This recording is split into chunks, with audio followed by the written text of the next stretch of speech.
Ptolémée, astronome grec, vécut au IIe siècle après Jésus-Christ. Il devint célèbre pour son recueil d'astronomie en 13 volumes, l'Almageste, regroupant ainsi les connaissances grecques de l'époque. Il sauva la théorie géocentrique selon laquelle la Terre était au centre du système solaire.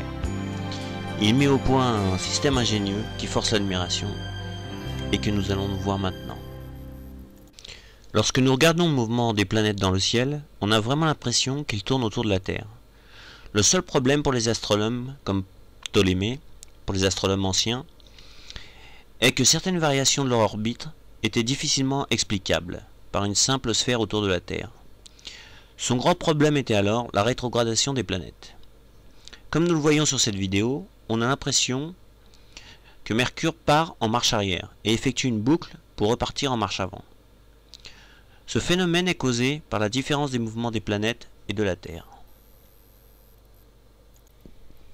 Voici le système solaire tel que Ptolémée le concevait.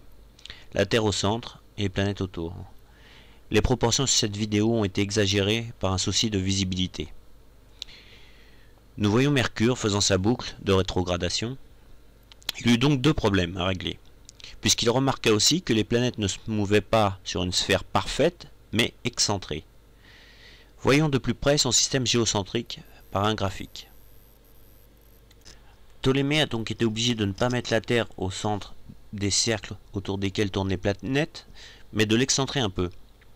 C'est ce qu'il appela le déférent, représenté par le cercle rouge sur le graphique.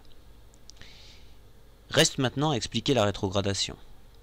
Il eut l'idée géniale de créer un deuxième cercle sur lequel se mouvait chaque planète, représentée en bleu sur le graphique, qu'il appela épicycle. Il est facile d'imaginer qu'avec ce système, vu de la Terre, le mouvement apparent en marche arrière des planètes s'explique très bien. Chaque planète se déplaçait alors selon deux mouvements, sur son propre déférent et sur son épicycle. Ce système perdura pendant 1500 ans jusqu'à la révolution copernicienne.